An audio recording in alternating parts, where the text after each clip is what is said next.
Breaking news. Eyes on Hungary's Orban as EU leaders decide on support for Ukraine. If Ukraine is going to get anything out of an EU leaders summit on Thursday, it will need the grudging backing of Hungary's Prime Minister, Viktor Orban. He has strongly resisted Kyiv's bid to join the EU and its pleas for aid. "We are the voice of common sense in Europe," he told the Hungarian parliament on the eve of the summit. War, corruption, a big agricultural sector, and mistreatment of its Hungarian minority disqualify Kyv from joining the EU anytime soon, he said. A symbolic invitation to Ukraine to start formal negotiations tops the agenda of the Today meeting in Brussels, alongside a pledge of €54 billion, £46 billion, $58 billion in EU funds to tide the Ukrainian economy through 2024, and a further €24 billion in military support.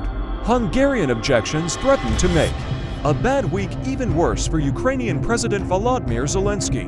His visit to Washington failed to secure $61 billion in U.S. military funding, blocked by Republican lawmakers. If there is no positive news in Brussels, this will mean that Putin vetoed this decision, the Ukrainian leader warned, explicitly accusing Budapest of standing in the way. Budapest could block everything Kyiv is asking for, despite broad support for Ukraine from other EU capitals. Poland's new Prime Minister, Donald Tusk, warned that apathy on Ukraine is unacceptable. However, as EU leaders began arriving in Brussels late on Wednesday, the straws of a possible compromise began to emerge. The EU's Commission announced it was unblocking about €2 billion of more than €30 billion of EU funds for Hungary that had been frozen because of backsliding on the rule of law. Although unlocking the funds is widely seen as an attempt to soften Mr. Orban's position, Brussels officials deny they have been blackmailed, and they can point to a law passed the day before in Hungary that reinstates the right of Hungarian judges to turn to the European Court for a preliminary ruling. The change to the criminal code was one of many changes demanded by Brussels. Most other EU leaders stand firmly behind Kyiv. Even Slovakia's Robert Fico, who has halted military aid to Ukraine, says he will support the start of talks on Kyiv joining the EU, hours after President Zelensky left Washington, D.C., having failed to unblock U.S. aid.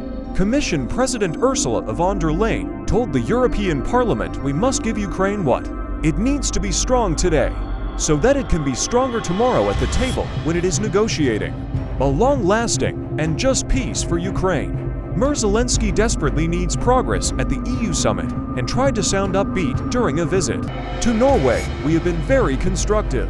We have done absolutely everything. We completed the recommendations of the European Union. The European Commission has suggested that 6 of the 7 preconditions for the start of formal accession talks have now been achieved.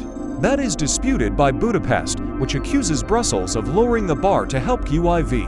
President Zelensky was seen locked in intense face-to-face talks with Viktor Orban in Argentina on Sunday, an exchange Ukraine's president later described as frank, to smooth Budapest's feathers. The Ukrainian parliament passed legislation last week guaranteeing Hungarians and other minorities the right to study in their own language. A new Ukrainian anti-corruption law, required by the EU, was also passed, stripping the Orban government of some of its ammunition. No one in Brussels suggests that Ukraine is ready to join tomorrow. The start of membership negotiations is a symbolic act of solidarity from the EU 27. And Mr. Orban told French weekly Le Point that his position is not exactly a veto. "Let's say I don't contribute to making what seems to me to be a bad decision. That sounds like an abstention." His government has already quietly approved 11 sanctions packages against Russia, although this is rarely reported by Hungary's tame, pro-government media. Another crack in the Hungarian government's anti-Ukraine front came on Wednesday when his chief of staff Balázs Orban, who is no relation, said Hungary's EU funding and Ukraine's financing were separate issues. But if the EU insists Ukraine's financing should come from an amended EU budget, then the two issues become linked, he told Bloomberg. Viktor Orban is adamant that Hungary cannot be blackmailed and that financial matters cannot be muddled with issues of principle. He, like Volodymyr Zelensky, insists he has done everything the Commission has asked him to do, part of the strange symmetry of this summit. But the stakes for Ukraine are far higher. President Zelensky risks losing the war with Russia, while Mr. Orban wants to win more influence in Europe. His focus is shifting to the European parliamentary elections in June 2024, when he hopes fellow nationalist parties will triumph.